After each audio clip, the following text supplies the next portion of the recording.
Hello, everyone, and welcome back to PODCAD. As you can see on your screens, your digital screens, iPad babies, we're joined by the lovely Justina Yu, a master of Taekwondo and art conservation. She was once on our podcast before, actually twice on our podcast before. Yes. Yep. Yes. Yeah. One of our first guests on Yeah. Broadcast. An OG to OCAD U Live as well. Yeah. Founding member. Correct. Yes. And she's here to join us and give us her lovely takes on how to save the art world from crumbling. Is that correct? Partially correct. Yeah, let's go with that. Oh, Well. that makes my job sound so much cooler than what it is. Yeah. How are you doing today? I'm really good. It's really nice to be back and to see all of you guys and just see the set. Like, how cool is this? We used to film in our bedrooms. We were talking about this yeah. earlier, so I'm really happy to see how this has grown. Yes, Yeah. we've progressed a little. It was all the same bedroom too. Yeah. Yeah. This came crammed from into- my bedroom. Oh, very nice. It's cute. So it's been a large leap into better things, and you've moved on to better things too than being a student at OCAD, and Working at OCAD Live. yeah, we would love to know more about that. For sure. Yeah, my time at OCAD was just so valuable and really memorable. That's where I met you guys, so many great things came out of it. Where should I start? Really? I guess let's start from GradX, and you can fill us in from there. Sure. So after GradX, that's where I displayed my mural, the really big 8 by 30 foot painting. For those wondering, if anyone's wondering, it's rolled up in my parents' dining room right now, the unused dining room. So very bad conservation practice. But anyways, after that summer I had a show at the Women's Art Association of Canada with another OCAD grad. So we did that for, I think it was 2 weeks. And then right after that, I launched into my chemistry education. So I spent 1 year studying chemistry at various universities, taking lab courses, doing organic chemistry, which I don't recommend unless it's essential to what you're trying to It's do. organic. Don't go for organic. Oh, Yeah. hard times. But yeah, and then during my time doing chemistry, I also worked as an archivist. One of our professors actually at OCAD, her name is JJ Lee, and she had a show called In My Yesterday where she transformed her family heirlooms and all these historical objects that came from like Chinese immigration to Canada. She transformed it into a show that had installation, animation, a lot of contemporary things in tandem with these objects. So as an archivist, I was in charge of documenting and kind of condition checking these objects. So I had a chance to go to her show. And then while all of this was happening, I applied for grad school and Cool. got in. Congratulations. Thank you so much. Yeah, so right now I'm a Master's of Art Conservation candidate at Queen's University. Damn. Yeah, Wow. so That's that's big. been the biggest change because I've had to move to a completely new city and kind of reestablish myself there. But I think I've been doing okay. I've been settling in well. And in terms of Taekwondo and sports and what you guys kind of know me for, I guess, I spent a lot of time last year recovering from an injury. I tore my meniscus and it was really bad. Couldn't walk for a while. So That's in the knee, right? that's in the knee. Yes, That's that's like like the spongy the- padding between that's your a lot of the knee knee. bones. Yeah. So for a while I was recovering, and now I'm kind of back to movement and starting to compete again. Cool. Yeah. I'd say back to movement is an understatement. Because Maybe a little as bit. we'll see, but I'm glad you're doing better. Thank you. And over that time, you took a really big leap, I'd say, to, as I mentioned, to become a master. And that is so cool. Being a master of anything is cool, but Yeah, like yeah. a master of Taekwondo is just even cooler. Thank you. And yeah. I guess like the process has been your whole life, but maybe you can give an anecdote of like how that's gone. Yeah, for sure. So I'm 23 right now. I started Taekwondo when I was 5 years old, so that's 18 years of just practicing, competing, and all that. We actually applied for my 5th Dan, that's like the master's certificate, close to my 22nd birthday. And we weren't sure that I would get it because they have a minimum age requirement, and I was actually quite a bit far off of that. So we sent it in, we're like, okay, fingers crossed, forgot about it for a few months. And we thought, okay, it didn't go through. We'll try again in 3 years. But in the start of, I believe, 2023, we got the certificate in the mail. Turns out they had just like never notified us that it went through. They just sent it straight to us. And so, you know, we held the ceremony and did a little, I was still really injured then, so we did like a modified testing procedure, and my coach was able to award me with that certificate. Yeah, it was a very meaningful moment to me. Yeah. That's crazy that they wouldn't give you any like heads up No, or anything that was not coming. at Like all. that's wild. And it had to go through different people too. Like, I'm sure they had so many other things to take care of, but usually, you know, if it goes to the association first, they could be like, hey, heads up, certificate's on the way. But no, we just got in the mail in a like do not crumple type of little box, and we're like, what's this? It was the thing. That's Yeah. good conservation practice. Great conservation practice. yeah. Yeah. You know, I'm something of a taekwondo kind of guy myself. Oh yeah? Yeah. When I was in kindergarten, my mom put me through it was either piano or taekwondo, Right. and I didn't choose. She chose for me. It was, I didn't get the choice. The choice was Taekwondo. both. It was both. Yeah. Oh, okay. But I could have been a piano prodigy, but instead I'm a taekwondo But expert your now. meniscus I gave know out. I know a Yeah. little bit of apchagi and Oh, heck you know, yeah, that- you know, yeah. yeah. But I remember I think this was like the first day I got the uniform and the little white belt, you know. I was so proud of myself. I did like one lesson, and then like and my mom took me to the park, and I was still wearing my uniform, and there was like another kid, and he asked me like, oh, are you like a karate guy? And I'm just like, yeah, I know how to fight. Want to fight? Oh gosh. And then this kid like kicked my ass.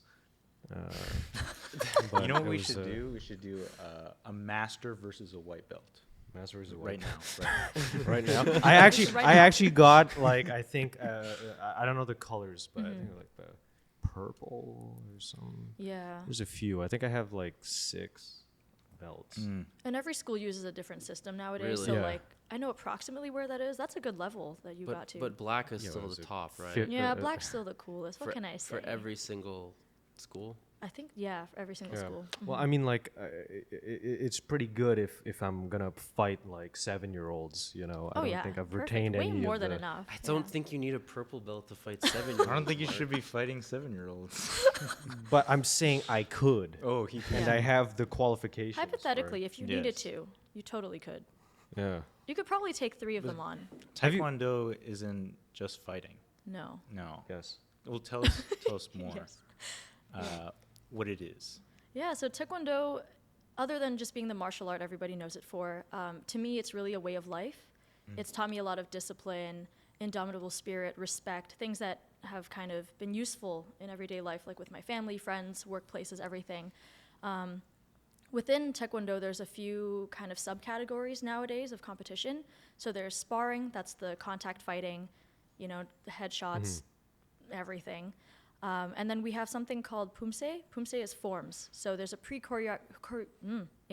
pre-choreographed form, and they judge you based on your technical skills and accuracy and your presentation. So like how strong it looks, the speed at which you execute it, just how good it looks, how high you kick. And there's a new kind of up-and-coming subset of it. We call it freestyle pumse. So basically, with the moves that you've learned throughout your entire career, and some of the like mandatory movements, you can choreograph your own routine to music, and it's super cool. There's like acrobatics involved. So I've competed in all 3 of these categories throughout my life. Freestyle is actually how I injured myself. Oh. It seems that whenever I train freestyle or tricking, which I Yeah. might talk about later, if I'm just training not for a competition, I can do it. I'm like invincible. I'm like landing things. The moment I sign up for a tournament, something wrong happens. I crunched my ankle 2 years ago, tore my knee like a year ago. So I've decided to Because stop. it's like the movies, you know, the sports movies. Yeah. The hero, or no, the underdog gets a chance. Somewhere there's an underdog Yeah. that got a chance to compete. You talking about Karate Kid? I am the Karate Kid. Yeah. What is your favorite, I guess, I don't know what it was to call it, genre of competing? Ooh, I really loved fighting because it really, you need a lot of like sports IQ, and you need to think on the spot and be able to listen to instructions, and it's just so like high pace and everything. The only reason I stopped was because I was short. No. Short, not growing, a little heavier, and my coaches Yeah. were like, no, don't lose weight. Like, don't lose weight starting at 10 years old. That's really unhealthy. So I stopped doing that, and then I went to Pumse, which is the recognized traditional forms. And I do love that a lot. It's super cool, long process, really tedious to get all your stuff technically correct. But once you do and perform at a high level, it's just like, it's an otherworldly feeling being out there. And then freestyle is probably the most fun to watch just because people are like flying through the air and doing all these cool combinations. So there's cool things about all of them. Honestly, for me though, like if I still saw somebody doing like non-contact, like punse and stuff, I still would not fuck with them. Like I would still be like, this person could kick my ass. Yeah. So, like, no, truly though, I don't like know, if you saw that- somebody in like the street doing like taekwondo, just like not even hitting anyone, what are you gonna do? I don't know, that little Portuguese kid whooped my ass in the sandbox. I don't think he was practicing anything. He just got that in him. But yeah, it honestly is like even if you're not fighting, if somebody puts on the uniform and they know how to use their power, the uniform makes a lot of sound. It's like you can hear the wind whipping and the kicks are super sharp. Like it's really cool. And like if I didn't do the sport, I'd be scared as Yeah. well. But it's also a very internal and meditative thing. For right? sure. Yeah. To just like kind of turn your mind off and just focus on like feeling your body. Yeah, I think that's one of the things that got me to the higher level of competition is being able to find that. So it's like really, balance between how physically strong I have to be, but also how mentally strong I need to be to handle the competition environment, right? Like I've seen a lot of people freeze up over my career, and that's something that I've always been scared of and had to like actively work to not do. So yeah, very meditative.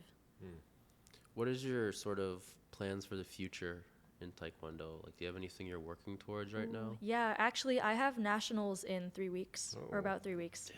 Yeah, that's going to be super exciting. It's in Winnipeg, and I'm only competing in Pumse this time because I am not Yeah. going to risk another devastating injury. Like, I've given up on that part. But yeah, so nationals in 3 weeks, and if I manage to win that, then that means I'll be on the national team, and I will qualify for the World Championships in November in Hong Kong, which is where my parents are from. So it's That's crazy. a little cool. extra meaningful. Wow. Yeah. And since they're coming up, like, how are you preparing? How am I preparing? Well, I've been watching my diet recently. I say that out loud, but like, have I really? Not really. Not Worry Well, the about yeah, it. best. you gotta No. treat yourself. once Yeah, in I a gotta treat while. yourself sometimes. You gotta enjoy life, right? Or else, what's the point? But I've been training on my own. Right now in Kingston, where I go to school, I work at the Royal Military College of Canada. I'm their taekwondo team coach. So at the same time that I'm teaching my athletes, I'm also training with them and training myself. So that's been the preparation so far. Yeah. That's really, really cool. Thank you. Damn. Yeah. And speaking of diets, you had a show here on OCAD Live, Yes. one I of the did. first shows. And That was a good transition, you thanks for interrupting. No, you helped a lot of OCAD students, starving artists, create good, nutritious meals over the pandemic. And We're literally starving now. yeah, Without you, so you need to come back. Oh yeah. Yeah. yeah. Just like, yeah, no. No. No. I promised a one-off episode a while back, but life just gets so busy Yeah. and we never really got to it. But I would love to do something. Well, that's why someday. we have no. Yeah, yeah. We don't actually have. So Get the burner out. what stemmed the idea to have a cooking show? Is that something that was like a niche that you saw needed to be filled in? Well, it's kind of funny because I was thinking we're discussing all the shows. I remember we had that spreadsheet. We were like, Yeah. what should we do? Like, how many people do we need to do this? And that was in my pandemic YouTube cooking video phase. But I was thinking like the ASMR stuff. Yeah. And I think somebody brought up cooking. And I was like, yeah, like I know how to cook. Like cooking videos are fun. And it was like, okay, you do it. And I was like, oh, okay. I guess like I have to learn how to do all that. And I had like never done videos before, had never cooked in front of a camera before. And I like did not initially plan on making it as educational and instructional as it Yeah. was. Like I really wanted to do the ASMR stuff. And they were like, so how are people going to learn from this? And I was like, I guess I have to talk. Yeah. So And you added like cool animations too over the. Yeah, that was super fun. So time consuming, but I think it was really worth it. Are you still doing cooking videos, and are I you just am kind not of retired? actually. Semi-retired. Mm-hmm. Yeah, I'm more like a potluck and girls' night chef now. Nice. You, I remember you made us some cookies, Cookies, yeah. that I was gonna said say. "Brocad." Yeah, actually, Oh, my yeah. sister. It was my Yeah. sister and I. We were both in our little pandemic baking phase, and she was like, That was "Oh, I fun. bought these stamps online that have letters or whatever. I'm gonna stamp everybody's name and everybody's show name." And I was like, "Okay, Jamie, like, pop off." That's crazy. Yeah, It's a lot of work. it is. But we really enjoy it. I feel like that's another really therapeutic, meditative thing that my family does. Is we just cook together and bake together. So it's always been a really big theme in my life. Yeah. Mhm. We do we have a cooking show? right Yeah, now? cooking with Steve. Cooking with Steve, Yeah. yeah. Yeah. Oh yeah, yeah. But I don't know if there's episodes still being produced Yeah. anymore. It's been Yeah, there It's could have slow. been there's a transition moment when you left. There was almost going to be a cooking with PODCAD. Yeah. And It was all only- the struggle meals, you know. Yeah. Yeah. It's like, okay, so we're gonna show what to make with one hot dog, a piece of white bread, and like Don't forget the yellow and onions. just the watery part of the ketchup. And we'll Yeah. see oh what we can make that, Jesus, you know. that's terrible. And Leo said no. No. Yeah. Oh. Maybe That's I'll it. come back for a cooking with PODCAD. We should do We a should do special. that. or That'd be something. We fun. should plan that. Yeah. It'd Yeah. be really, really cool. Let's all. I have an idea. Let's plan this right now. We each bring one ingredient. Oh Jesus. Oh, And we don't I know like what the that. hell it's. So you're gonna bring like the water from ketchup. I We'll will bring the white bread. the quail egg. There's a quote. I'll bring a yellow onion. Yellow onion. Yellow onion. Yeah. We'll see what Yeah. we can See make. what we you can know? make. Yeah. Yeah. Yeah. What if we all bring yellow onions? Onion soup. cooking with duh. onions. Cooking with onions. Yeah. Did you see that one video where it's just like hey chef, this was like in a supermarket, like, hey chef, can you make a fine meal for under $10? And just like, all right, we'll see. And then just like, you're gonna need one yellow onion, and then he grabs like something else, like pasta. Chorizo, Yeah, yeah. it's just like another yellow onion, and then grabs like meat, and just like That's another gonna be yellow the onion, and then you go to the self checkout, and then you scan all your yellow onions, Yeah. and then it cuts to the cooking video, and it's just like this delicious like full course meal. I DM that to you. Yeah. Yeah. You did Okay. see it. Yeah. Turns I out. saw it. Yeah, I have a short memory, but I know the cooking show is expensive, so you know Mhm. it Yeah, was it also a good was. time for self checkouts. Yep. Yeah. Very good time for self checkout. No, don't. Let's not advertise that. Yeah. No. You've moved past cooking for OCAD U Live now, and you touched on it earlier, but you've been doing art conservation. I have, yeah. How did you first get started with that, or find an interest in They pursuing ain't, that? they ain't teaching that at OCAD. Yeah, no. for No, real. so there's actually very little awareness for art conservation. There's like those YouTube videos. There's Yeah. social media. It's like popping up nowadays. But where I first learned about it was actually in high school. So in grade 11, I had a teacher who did this art science course, and it was like a one-off course. It never happened after that year. And we were studying fakes and forgeries. And one of the activities she had us do was create one like real copy of the artwork and then one like forgery, where we would kind of hide little Easter eggs, I guess, right? Like embed a piece of hair in this part and then put a rock here or put some texture here, and we'd give another group like the legend of what to look for, and we'd have to find it through like microscopy and just cutting it apart and stuff like that. And at the end of it, the comment she had for me was, okay, so you're like really good at copying other people's art and like hiding things in art. Can you please do this legally? Like make sure you never go to jail, please. And I was like, what do you mean? Like I'm not gonna forge artwork. She's like, no, I think you could like actually do something with this. So we started talking about art conservation. She sent me like articles and a documentary. And then I just spent the next few years like getting all the prerequisites, asking different universities for information. And a lot of the times that I asked them for information, they had nothing for me. Like I'd go to the university fair and be like, hey, do you guys have an art conservation program? And the people are like, what? What are you doing? Parks conservation? I'm like, no, art conservation. So it took a really long time to find Queen's and this program. And it's the only program in Canada too, so like Jesus. Wow. even more hidden. But you'd Yeah. think that it would be at like an art or design university, you know? Right? You'd think. Or perhaps Yeah. college. Yeah, or even Yeah. just mentioned, like I've mentioned it at OCAD and people are like, what are you talking about? I'm That's like, crazy. everything behind the scenes in a museum is conservation, Yeah. basically, Mhm. right? The only thing that I know about art conservation is there's like this one guy, and he got really famous because he was like creating like the best forgeries in the world. Now he's like employed by like some museum in Britain where they have like all like the super like fancy stolen paintings and stuff, and Yeah. like they literally hired him. They were like, you are so good at faking paintings that we need you to like fix the original paintings.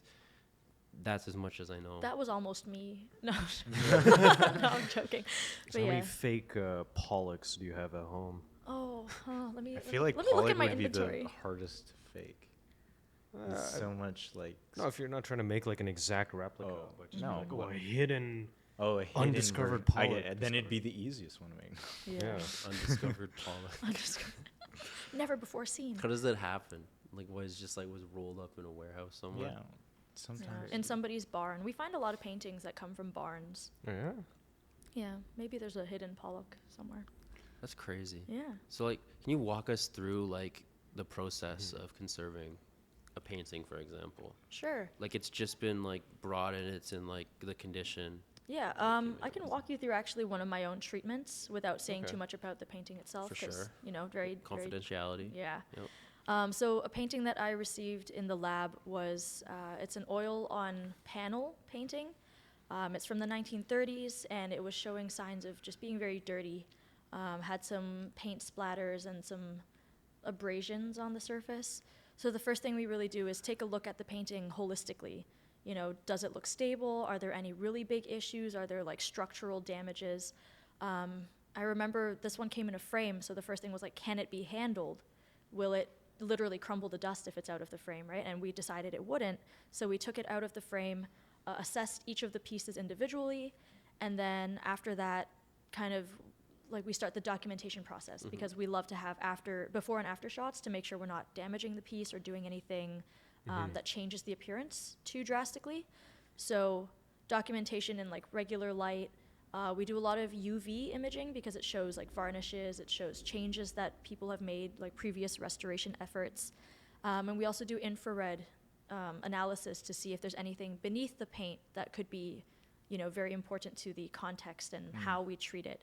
So after all the imaging was done, we do some tests on the very like sides of the painting, really small tests to see what it's sensitive to, what chemicals, if any, we want to use. And then for us as students, like every single step is monitored very closely by our supervisor, and everything we do has to be in a treatment proposal, has to be talked through with all our reasoning, corrections are made. And then the most recent step I've taken is actually cleaning all of the dirt off the painting. Damn.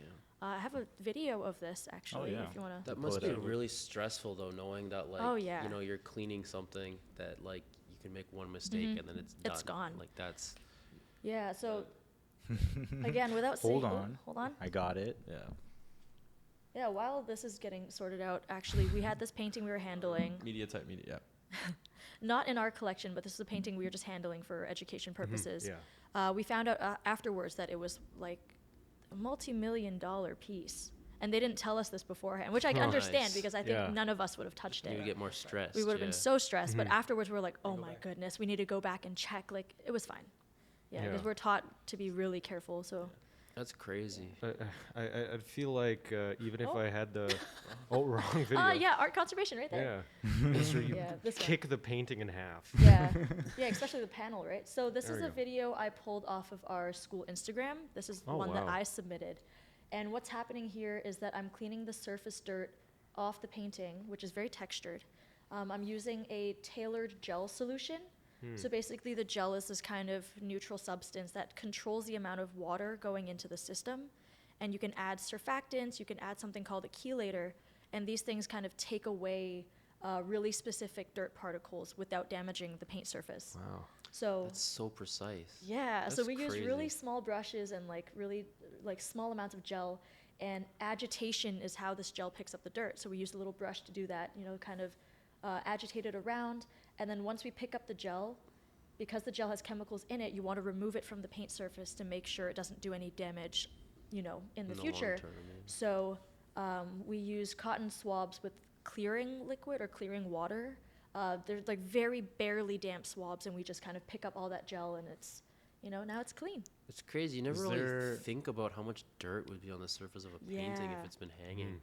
Is there ever a reason to leave certain parts dirty, or like There could be, age? yeah.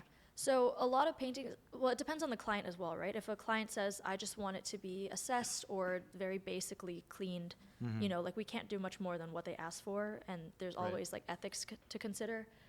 In a lot of older paintings, there's like glazes on shadows and things that the artist put in on purpose to make a painting look more aged. And sometimes it's really hard to differentiate between what's dirt and what's like fake dirt, I guess you could say. For sure. So there's always those considerations. Yeah.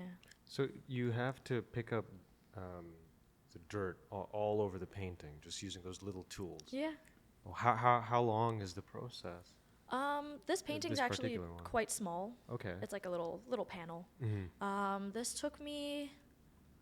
Well, I mean, I've been treating it since like October, probably Oh, wow. September, October, and I finally got to a stage where all of the basic surface dirt is cleaned. I got to that point like 3 weeks ago, so it did take quite a while, and it's like That's it's just crazy. because it's really careful Mm. work, right? You, Yeah. you ever like you ever like consider like fuck, it's taking too long, and just bust out the acrylics and Oh my Get the power goodness. tools. yeah, start painting it. I've over. heard literal horror stories of people doing that. They're like, this is too much to take care of, and they just like overpaint the whole thing, and then it comes to us, Yeah. and we're like, come on. Yeah. Like, I mean, Definitely really? need patience. Yeah. Remember there was that one famous example of that, like The monkey Jesus? Yeah, monkey Monkey Jesus. Jesus. Yes. That's like one of our number one case studies. Whenever they're like, bad restoration, monkey Jesus. Yeah. That was like class 1. All right, so this is Monkey Jesus. I just This is what not to do. Yeah. I don't understand how you can like, I'm gonna say it, fuck up that bad. Mhm. Like it's crazy Yeah. to like think that you just paint over it. I thought it was a good restoration. Yeah, I thought it was. Yeah, she did her best. I might be I'd remembering hire this incorrectly, but I don't think she was a conservator, the person No. who was. No, she wasn't. It was just a person going to the church or something. She's Yeah. like, yeah, I As an got it. artist, I can yeah. fix it. Yeah. Conservator from which? artist.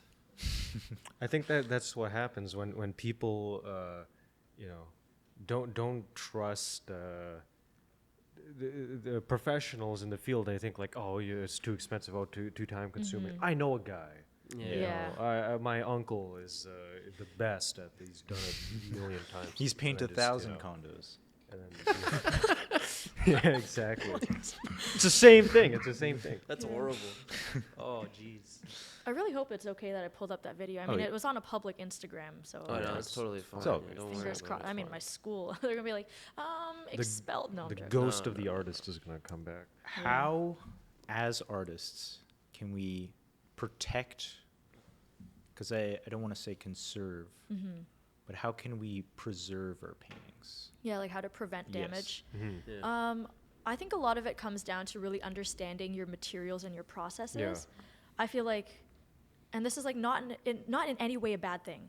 At OCAD, we love to experiment. We've done so many like really absolutely insane paintings and processes and pieces of work, and I feel like as long as the artist knows, you know, some things are not meant to last forever, how to layer your materials so that they don't have negative interactions with each other, I think that's very important. Another thing that's really helpful, more on the conservation side, is if artists leave down notes of like what they used, why they used it, how they used it. So there's this example of a painting that we studied in class where underneath the frame edges, the artist had written down like, I painted with this type of paint and this type of binder. If you conserve it, like please make sure you know Yeah. this fact. Legend. Yeah, or like he actually did restoration work on his own painting after like multiple years, and it was like signed, dated, like I fixed this at this time because the paint was flaking. I used this. That's Yeah. So it's immensely like helpful. a record. It's like a health Exactly. record almost. Yeah, like a vaccination record, health record. Is- It's so useful. What if you like want your painting to like tarnish like purposefully? Like you Yeah. want to cause a maximum amount of damage to your painting in the future? Your What painting what can you do? explodes. Your painting just has to crumble immediately. What can you do? So there's Yeah. a timer on the back. Is there a way, like you sell a painting and then like 3 years later it just disintegrates? Just paint on What a are you skateboard. planning? Are you planning Yeah. some Are you like crazy Banksy or something? scheme? Yeah. Don't worry about it. See, Grad X is in He is Banksy. 3 months. Oh yeah, you got time. Yeah, no, I definitely Will think that's self-destruct in 3, 2. yeah, no, it's totally down to again like the artist's intention and leaving down record of that. Because a lot of the times, especially in like modern and contemporary works, a lot of the stuff is like it's meant to be ephemeral, right? So if the artist says like, "Oh, don't conserve that, it's okay," then we know okay, like we'll monitor it for the display and for exhibition and whatever. But after that, because the artist doesn't want it, we'll not do anything if it like makes sense to do so. So yeah, it really is about knowing your materials and like communicating with other stakeholders Yeah. what you want the future of your work to be.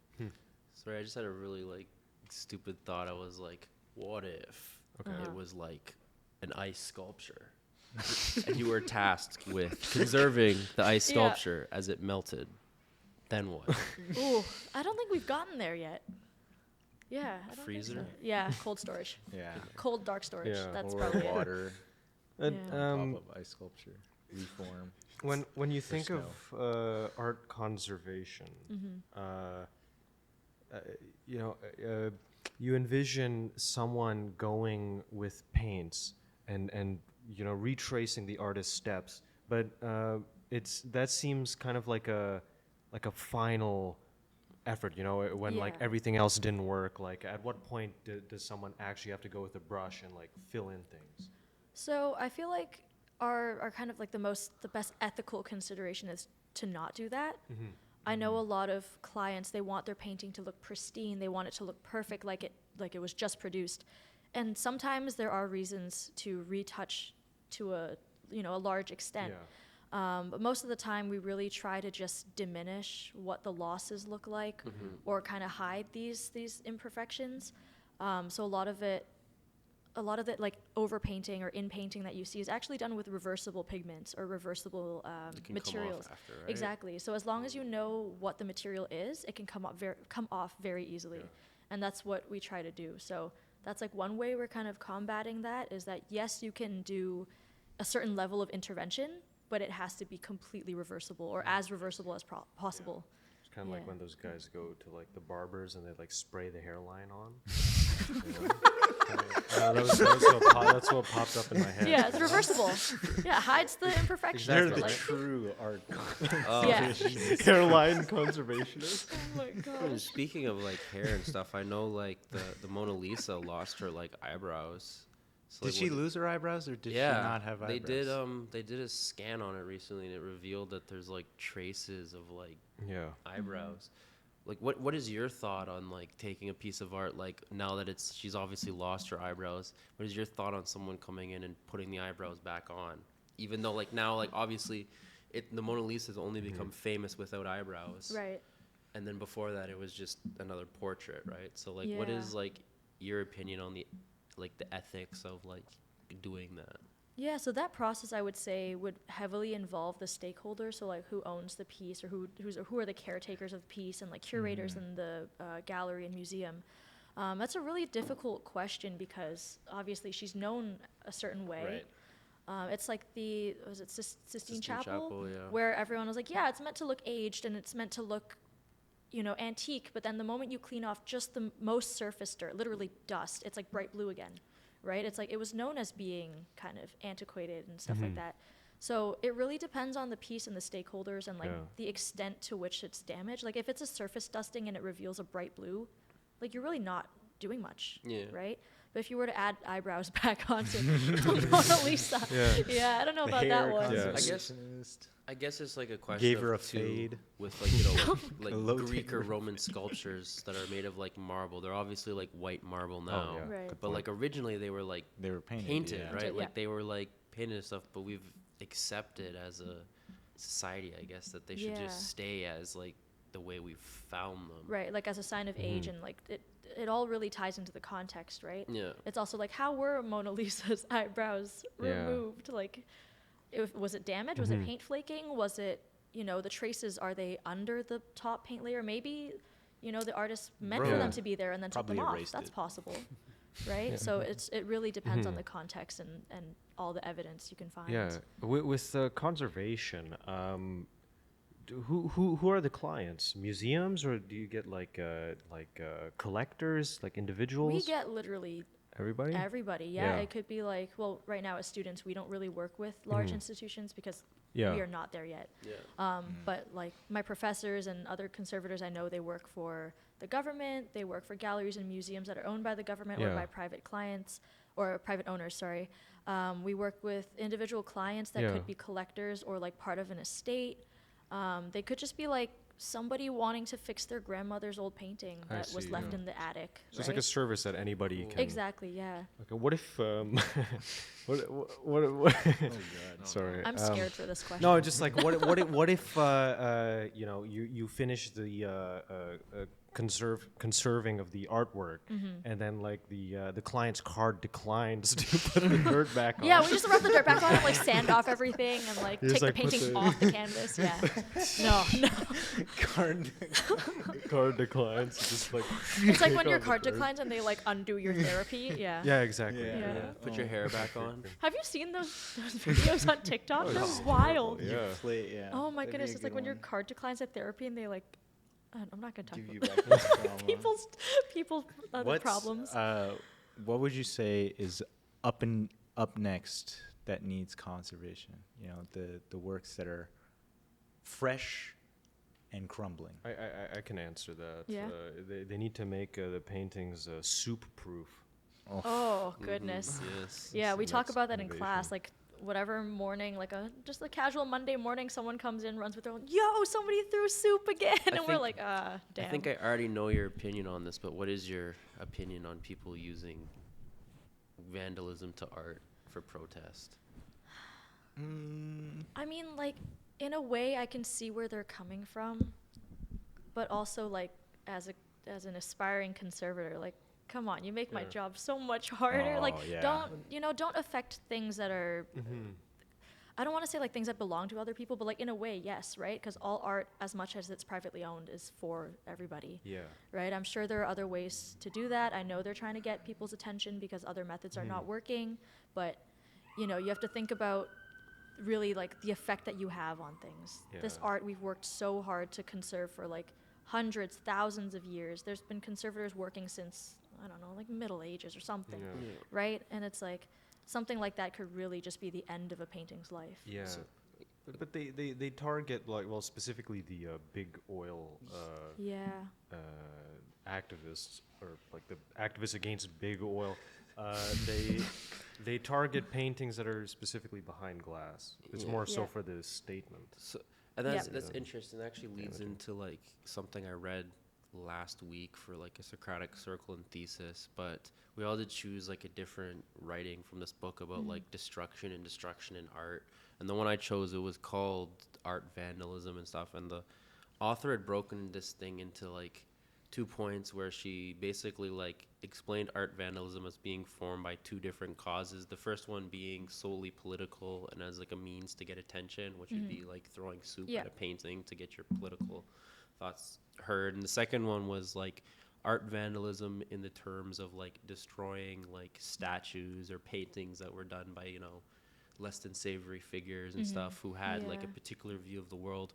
What is your thought on the conservation of works like that are surrounded or shrouded in controversy? For example, like a sculpture of John A. Macdonald that gets like covered in paint that's or the like example I was smashed with thinking of, hammers, yeah. right? Yeah, that's a really good question because that's something that's, really current and it's been happening all throughout history, but especially now with social media, I feel like it's a lot larger than it used to be. It's really difficult thinking about that because at the same time that you understand why this figure is being vandalized and all the wrongs that they've done, it's a part of history that unfortunately cannot and should not be erased, right? The main purpose of these things existing and our interpretation these days of controversy is like we should move forward and be better than what they were. So the way that I look at it is like this is a reminder of what has happened. We shouldn't be like glorifying these figures, and therefore, certain types of vandalism adds to that context. Certain types of vandalism, you know, like should be removed from certain objects. There's like it's like a gray area, and you really need to talk to, again, the stakeholders. I know I keep bringing up stakeholders, Yeah. but at the end of the day, like if the government says clean that sculpture or that statue of John A. MacDonald, we can't say no. We can say no, but the job goes to somebody else who will do it, right? Yeah. So it really is about like, you know, your own ethics and what other people want, and just understanding the context, right? I think it's Yeah. just important. Like education is important. Someone Yeah. comes in. I have this painting by a little Austrian artist. Jesus. 1930. But it's for the sake of history. Art you know. conservation, yeah. You But I have to guess- be an objective figure, you know. That's correct. Yeah, you have to be really objective. A lot of paintings that I've seen or studied in class, they're like controversial topics, depictions of people that are, you know, less than savory. And yeah, you just really have to evaluate the whole thing, talk to other people, talk to other conservators, talk to people of Yeah. the groups that were targeted, and just kind of make, you know, the most neutral decision based off of that. Because I guess it's a question of, too, like if it's being destroyed or not conserved, that's like losing that history or culture, too, right? Exactly. Then it's just erasure, which doesn't really help society move forward, right? For sure. Yeah. Is there an artist, like dream conservation of an artist? You get what I'm trying to say? Yeah, like Yeah. an artist's work I would like to work on. MVP, yeah, artist you want to work on. Ooh, not a particular artist, but definitely a genre of art. I'm really interested in ancient Chinese paintings and scrolls, and it's kind of weird because I'm specializing in paintings, but that's kind of more on like the paper side of conservation. Yeah. But yeah, it would be an absolute dream to work and conserve that, because that's a piece of my cultural heritage, right, and my history and stuff. So that'd be really interesting. On the flip side, I'm just really interested in contemporary works, you know, like time-based media, Yeah. painted surfaces. So I'm kind of trying to find where I belong in this field and in this world. But yeah. I remember in your sort of like, we asked some questions to you before this interview happened just to get a sort Right. of understanding. You talked about like acrylic paint and how it doesn't last as long and stuff. Yes. I'm fascinated, for you personally, what do you find harder to conserve, acrylic or oil? Definitely acrylic. I would say acrylic, yeah. Oh, yeah. Because for oil, it's existed for so long that there's proper research that's been done on it, and like all conservators basically are like, okay, we know what works, what doesn't, what happens to oil after so many years. Like there's been such a longer time frame that Yeah. we've been able to observe it. Acrylics have only been popping up for the past, what, like 50, 60 years, really, like on a widespread basis. And it's just like we keep finding new problems. Like Yeah. it just does things Yeah. that we didn't think it would do. There's going to be a headline soon, just like, as it turns out, acrylic paints explode after 61 years. Yeah, yeah, we're approaching Everything's, that, I think. Yeah, just Oh. spontaneously combusts. I guess Yeah. that is like a thing though too, is like as you conserve more art, you learn more about the materiality and Yeah. like how to conserve this type of art, right? Do you have a preferred medium to conserve? I think I'm still too early in my career to know Right. that, but Yeah. we Yeah. are working with some acrylic paintings, and they're like actually terrifying. It's like there's a bunch of solvents that can be used with oil paintings, depending on like how they're made, what they're bound with. There's like a combination of things that you could test and use. All of those things don't work on acrylic. Sometimes, yeah, like solvents sometimes Yeah. they don't work. They're very sensitive. Water sometimes doesn't work. Like water, like come on, right? So it's like, what do we really use? And a lot of the time, it's just like, if they're not that damaged that you need an aqueous cleaning, you just dust them. Just do the basic, like bare minimum. Yeah, Yeah. it's really scary. We have test paintings that we create and then do like the little chemical test on to purposefully like damage them to see how far it goes. I've literally melted acrylic paint with solvents. Jesus. It's so scary. And my prof is like, yeah, look at that. Wow, pretty colors. I'm like, oh, I've killed it. And she's like, yeah, well, it's a test painting. It's okay. You're supposed to. But What is Yeah. what is the oldest piece of art you've helped conserve or work on? there's one in the studio right now that I'm kind of in charge of. It's like my second project of the year. I believe it's from, what did they say, 19th century, 19th or 18th century? Jeez.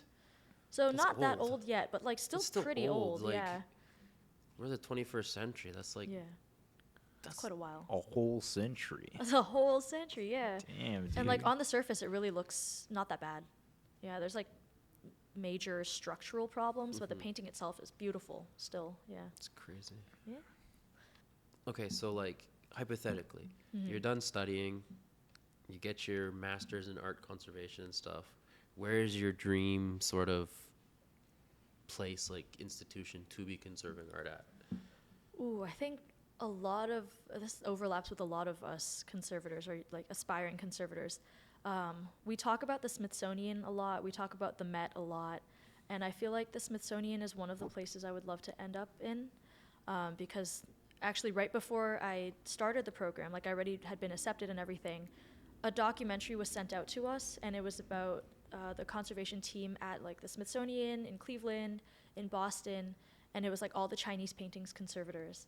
And I was like immediately dialed in, zoned in. I was like, I want to do this. I want to be in this place. But honestly, just because I love art in general, I know that's like a very broad statement. I love art, and I would be happy to be anywhere that, contributes to the protection of art. After, going through your training, do you go to museums or like art shows and go, well, Could use a little bit of. could use a little bit over there and a little bit of I've this. definitely done that, actually. We've had a few field trips where we like purposefully go to different small galleries and stuff, and they're like, okay, find 5 problems and 5 good things. And we're like, the light's too high. This painting's next to a vent. We don't like that. The windows Yeah. don't have filters on them, all that stuff. So yeah, now looking at art's really difficult because I'm not just looking at the art anymore. I like enjoy it for 30 seconds and I'm like, And then, what okay. level are the lights at? Yeah, So I That's guess like when interesting. you're in the It's a gallery, new perspective. It is at a new looking at perspective, art. you're like Yeah. looking at the little like thermometers too, and you're like, I oh. am looking at the thermometers, yes, and I'm like, the air feels a little bit humid. That's not good. Or like today, while I was in the AGO just walking around, there was the Cause exhibit, right? And it's all acrylic paint on canvas. And my first thought was to look at the ceiling and be like, I wish I had a light meter. I'd like to check how Yeah. bright these lights are. So, and then I was like, okay, stop. You're here enjoying. Just take a look. I'm sure they know what they're, like the AGO obviously knows what they're doing. They've got a great conservation team. So, yeah. Okay. So knowing what you know, the artists. Right. I'm going to tell you the materiality. This is plywood, found plywood. Yes, found plywood. And above ground acrylic. No, it was Right. gouache. Oh, it's gouache. It's It's gouache. gouache. Okay, Sorry. and did you prime the wood? With the white Yes. you're looking at right Yes. And what is this wood? Gouache or acrylic? now. Actually, the The wood? white on top is like Latex, no? No, it was like you paint your wall with primer. Yeah. White primer, wall yeah. primer. Wall Latex primer. or polyurethane. Yeah. Yeah, probably latex. Not bad. Not a bad move. But is it going to survive? How many these years we lights? got? How many years we got? Well, Yeah. you have some active deterioration. Oh, shit. I'll be honest. What? You have some It's over active for you. deterioration. That's the lightest way you could put it. Yeah, you got some accretions and abrasions on the side. Can it be saved, doctor? Yes, I think this table has a 75% chance of survival. No, I think 75? it's definitely higher. It's fine. It's doing fine. What about the burn? Where's the burn? Oh yeah, we got a. The what? How would you get a cigarette burn out of an art piece? That's actually from GradX. yeah. Oh, I very wonder nice. who. Well, I just done that. cleaned nicotine off one of the paintings I was working on. Wait, nicotine? Like when people smoke and it Yeah, just yeah, like, yeah. There's Yeah. It goes on the painting. So what did you do with the nicotine?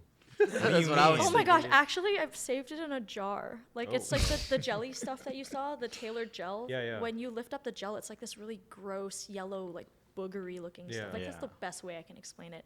And I kept it in a jar so that we could do chemical analysis of it. Oh, Find out what So- brand. yeah, it's not actually cigarettes. No, not actually cigarettes. No, I couldn't just collect it. So I have It's- this little yeah. jar. It's like this little It's a little chemi- guy, and it's yeah. just like booger in there. It's just one guy is just like, I'm going to do the chemical analysis outside. Give Yeah. me a second. Sorry, what century did you say this painting was from? This one, the one that I'm talking about now, is from the 1930s. 1930s. Yeah, and I think it was inside a house. Cigarettes. Cigarettes. Mm. Cigarettes.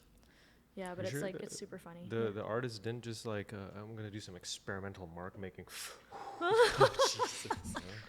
Really build up the texture. Oh, that would. I mean, I would not put it past an artist to do that. We all did some crazy Yeah. stuff at OCAD. I Oh, feel like yeah. if conservators were to look at my thesis, I mean, like even now with conservation knowledge, I look at my thesis and I'm like, what did you do? Why would you do that? I mean, at least I primed the thing. It could have been worse, right? Can you please come to GradX this year and just Yeah. like Pick apart pick everybody. apart everybody's like. Did you hanging That's out. not did you gonna look gesso good in- this? No. Okay. Well, it's gonna deteriorate in 60 years. Yeah, but just I don't know. Side note to artists: canvases become acidic. Wood is inherently acidic and becomes more acidic over time. So make sure you gesso. And That's it shrinks, right? Yeah, wood can shrink Right. if there's different like humidity and temperature and all that stuff. Yeah. What would you say is the most forever paint, or forever, I guess, the one will last you the longest? Maybe? Or the, I guess. Which I guess one it can you won't not get off last- the wall? It won't last forever, because if you're going to conserve it, you said oil would be best. I mean, maybe- oil paintings have lasted since like the beginning of painting, right? Right. So there's a reason that it's still being used and being manufactured a certain Yeah. way. Yeah, now we're finding problems with acrylic, as I mentioned before. Like when it was first made, they're like, this dries fast, it's better than oil, you don't need all those harmful solvents, it will last forever, and it's just not. So I guess What about like enamel? enamel, I think enamel's, I honestly Right. don't know too much about enamel because that's more on like the artifacts and object Yeah. side. But like one thing that I've heard a lot of people dealing with recently is like epoxy resin. Mm. Because It like yes, yellows, it right? yellows though, yeah. Yeah. But it stays like strong for a really long time. Yeah. So I guess it's like an uphill battle. It's like for every pro, there's a con for Exactly, each yeah. material, right? Like it's not like you're gonna find like the one chemical or material that's gonna like be perfect. Exactly, and there's no one size fits all. Like this table, for example, this paint's holding up well on it, but if you were to put another paint or another layering process, it could have been chipping already. Yeah, let's put some epoxy Let's put on some it. epoxy. Yeah. Honestly, I think epoxy would look Yeah. quite nice on this table, nice and smooth, as long as it doesn't yellow. Yeah. PODCAD for another 50 years. Be Oh, back when yeah. the table starts yellowing. How expensive is the process? Ooh. Very. It depends, huh? It really depends. Yeah. Like a ballpark. I honestly could not ballpark it You for can ballpark it. No. No. Because like, first of all, like our field is really, I want to say like closed off and Yeah. quiet about this type of stuff. And then as students, we don't really have access to this type of information yet because we're not the one ordering things. We're not the one Yeah. dealing with that side of the business. But at Queen's, like I can really confidently say we have a very large arsenal of materials, chemicals, and objects we work with that probably like we probably have a lot more than most private studios have. Yeah. So it definitely is a really costly field. Yeah. You're Yeah. also a painter. Yes. Do you leave medical notes on the back of your paintings? My own paintings, no, but I've actually considered Oh. starting to do that. So Yeah. when I'm planning a painting, I actually write in notebooks about my process, or I have like a typed up like artist statement, I guess, that goes through the materials. And I think that if my art ever were to become something worth conserving or something worth showing, that would definitely get sent in along with the artwork.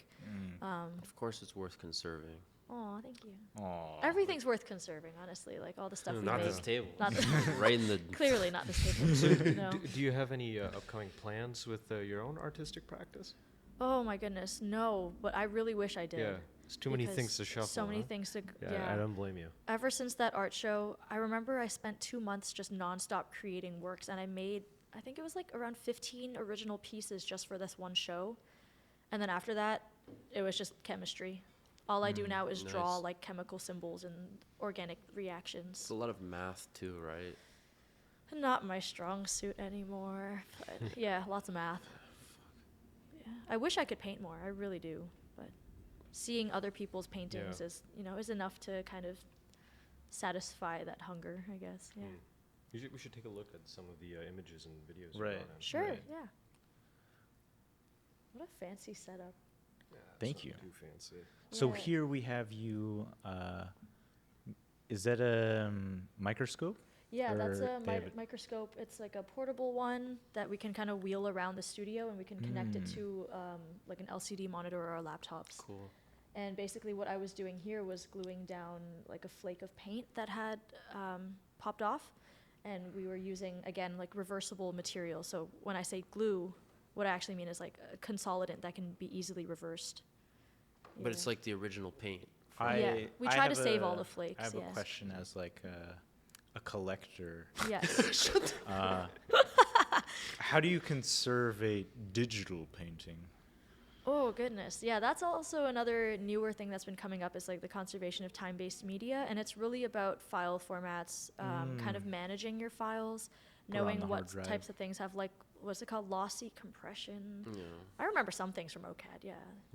Lossy compression, like the right wrapping for the file to make sure that it can be easily transferred or kind of like refreshed as needed. Yeah, It's that's like all I know so We far. want to avoid like data rot too, right? Exactly, Like if you haven't yeah. opened it for like a century, it's gonna be non-openable. Yeah, and like making sure you're really kept up to date on technology, because like what if one type of hard drive becomes obsolete one day, then you have like all this stuff stuck in, or like VHS tapes, Yeah. right? You had 'Cause to, we had I to wanna transfer keep all my those. NFT pristine. So very enthusiastic. I can't wait until people come to me with NFTs. Can you conserve my NFT? I don't even know how I would respond to that at this point. I really don't know. Was it done in oil? Yeah, that one. No? Okay, bye. Yeah, this is a test painting, so I'm sure there's no legal problem. Oh, yeah. So this was removing a wax lining. So in history, people would do like glue paste linings, wax linings, and it leaves a lot of residue on the back of the painting. So we were teaching, or they were teaching us how to remove the residue so that it can be relined and restretched. So this is like basically a painting that they purposely messed up. A painting they purposely messed up, or a painting that the owner no longer wants it or donated it to our study collection. Oh, okay. Yeah. this is the backside. Yeah, this is the backside, What yeah. the hell is this painting? Like, It's a Rothko. Sandstorm. yeah. Rothko. Yeah, I see that you're wearing a respirator. I'm just Yes. curious, like, how harmful can the chemicals be? Like, I know back in the day there were some wacky things being Oh, used. yeah. You know, like, is there ever like a painting that just like the artist is just like, yes, this is actually oil, lead on asbestos. Literally, no, we literally have dealt with things with both of those those materials in it. Okay. What I was wearing the respirator here for was actually the solvents we were using, because long-term exposure causes Right. health problems, right? And Yeah. immediate exposure causes things like, like lightheadedness, dizziness, headache, all All that the stuff. fun stuff. Yeah. All the fun stuff. I don't want to Yeah. be huffing solvents for Right. hours, so we Best have a you lot wear of the safety mask. protocols. I thought that was all the nicotine from. Yeah, I'm just casually scraping off nicotine off the painting. And yeah. here we have you and your pupils. This is my team at the Royal Military College. Sadly, they're all taller than me, and it's really awkward teaching them. Oh, you're in the very like. Yeah, that's tall. like I was I'm like, standing whoa, on the you look No, you're first tall as place. hell. What are you Yeah, talking what the about? heck? I'm so tall. Yeah, I was standing on the first place podium on my tippy toes, being carried by those two. Damn, you're like 12 foot. Yeah, I'm like so tall. I'm taller than the banister thing. But yeah, this is my team. We're 13 people total, and they're all students at the military college. And you say Yeah. you train every day? 4 times a week, so 4 times week. out of 5 in Yeah. the weekdays. And we get together for around an hour and a half, and I go through like sparring training, the forms training, basics, conditioning. We're actually getting ready for our last events of the semester, Cool. so they're working hard. Yeah, they're That's really good. excited. Yeah, this is one of the first steps we take when analyzing a painting is we look at it with light at different angles. So putting it at a lower angle is called raking light, and you can see all the surface texture and all the irregularities, Yes. and it helps us kind of make decisions like on how to move forward. So yeah, just blur the painting so I don't get sued. Thank you. And here's you in action. Me After you get sued. after What'd me you after I get say? sued, You're ready to suing me? square up. No, so this was me. We did a little demonstration during this crossover exchange event with the U.S. Military Academy team, and yeah, there were just like a bunch of executives lined up in front of the gym, and we're like, oh goodness, we need to show them some stuff. Yeah, so that's one of them. What does your belt say? On the side with the text that you can see, it says World Taekwondo Federation. Right now, they're just called World Taekwondo. They took away Federation, but I have like the older style of belt. OG. OG, yeah. On the other side, that's my Chinese name, and then the 5 stripes for the 5 dans that I have. Cool. Nice. Yeah. Best of the best. And that's just my team with the U.S. military team together. Cool. Yeah. Sweet. If I had to train this many athletes at once, I think I might die. Yeah. Oh. But Yeah, they're nice kids. Are you very strict on your pupils? I try not to be because I grew up in a time where coaches were really strict with people and it left a lot of mental scars on us often. Like I've had a handful of really good coaches and a handful of really not so great ones, I hate to say. But yeah, I try to take a more friendly approach, really focus on their mental health and longevity rather than immediate results. Right. Yeah. That's good. I feel like, what would I know, but uncommon. So you're conserving art and conserving people's mental health. Yeah. Yes. It's really good. I like that. It's That's good going, for that's going on my website. Thank you. And yeah, that was just another picture from the demo. Damn. It's crazy. High kick. High kick. And it's crazy to think that like a year ago I couldn't do this because my knee was just like not intact. Yeah. Yeah. I remember doing this in kindergarten. Yeah, against the guy in the park. Actually, my kick was low. Yeah. Against the. Your kick was higher, wasn't it? Kicked right over the kid. Yeah. Yeah. Missed him. Send him back to Portugal. Yeah, Mark kicked so high. right over their head. The guy was Got like, me what? right in the nuts. Yeah. Got him. Actually, he was in kindergarten. I was 17. I forgot that part of this story. You mentioned tricking. I want to show the video. Oh yeah, sure. There you go. Aerial. Okay. Hook, cart, full. Ooh. Yeah. So this is tricking. Tricking is a hybrid Run that sport. back. That Run was- that back. We're gonna run that back. Yeah, sure. That was one of like my best videos ever, so I'm really happy to continue watching it. Bang.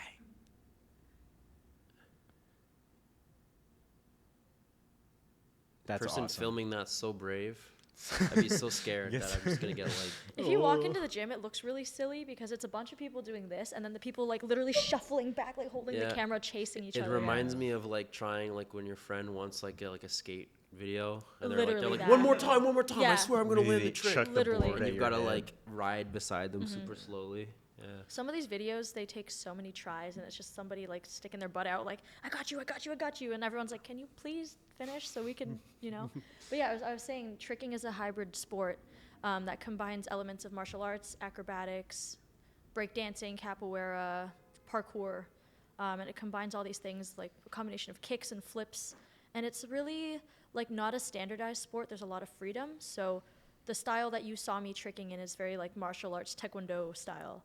But you have people who have like parkour backgrounds or dance backgrounds crazy. that can do like a bunch of other things that I have no clue even like how to do. So it's a really cool sport. So you could like mix like any other like physical sport into it. Basically, yeah, like tricking is just movement. Okay, so like hypothetically, Hypothetically. you could do like a taekwondo kick and then backflip and then land into a pool and then do like a synchronized. A pool. Yeah, sure. A Swimming pool. Where did the pool come from? I don't know. And then next thing you know, you're back on like dry land and you're doing some like crazy like I windmill think we're kick. getting into like diving now. with Yeah. that, Shit, yeah. well. Or if you land in a pool, you're diving. Yeah. The aerial, pretty crisp. Thank you. I know what it is because I want to toot my own horn. I landed one ever once. Very good. Okay, gymnastics. Anyways, that was tricking is pretty cool. You do it at the Monkey Vault. Yeah, the Monkey Vault in North York, Toronto. That's one of, I think, maybe like 2 or 3 gyms in Ontario that are really supportive of like tricking and not just gymnastics. A lot of gyms are like, they have to be supervised and you need to take a class. Yeah. Here, we literally just pull up any time of the day and we're just like throwing ourselves at the floor. And the It's owner of the fun. gym is like, yeah, you go, kids. Like, yeah. It's wild. Yeah. So, usually on PODCAD, you know the deal. We like to give our guests a little something. Okay. And, you mentioned that you haven't gotten a chance to practice your own art. Mm-hmm. So from us at PODCAD, we thought, we give you a little something to maybe ignite your creative passions. What is this? I'm short. Can you pass that? Oh, It's that's a so sweet of little you sketchbook guys. that you can take with you and, Oh, thank whenever you have the you. time. That's so sweet of you guys. Yeah, I've actually been looking for a small, like I've got the Oh, big nice. sketchbooks that I'm like, I can't fit this in pockets. But yeah, I will be bringing this around with me everywhere. Thank you Oh. so much. Yay. No problem. Thank- Just don't read the ingredients. No, Acidic, we're ignoring it. lead. Acidic paper, asbestos, yeah, Nicotine. acrylic Nicotine, paint, yeah. slathered in nicotine. Yeah. Yeah. Ah, Thank This you. has been really fun. yes. Thank you so much Yeah. for coming back on the show again. And yeah, we hope to hear more about course. your art conservation journey and taekwondo journey. Yes. Mhm. Thank you so much for having me, and I'd hope to see you cool. guys It's again good to soon. see And you I'll again. be at GradX for sure. I'll try to Hell yeah. make it back to there. Yeah. Nice. Thank you. And you can tell me all the ways that my art is Yeah, I will It's gonna tear die. your art apart. Do it. And I'll be like, you did this, this, and this wrong. Redo You're gonna it. be like, you glued this to the wall. There's pinholes all over it. Is can that see lead I this- see there? This is acrylic-based ink on acid paper. What Oh, What are you no. doing? Nicotine? Yeah, layers of nicotine from me. Yeah. Anyways, we'll see you guys next time. Take it Bye easy. bye. Bye, Elmer. All right. Sweet. Bye.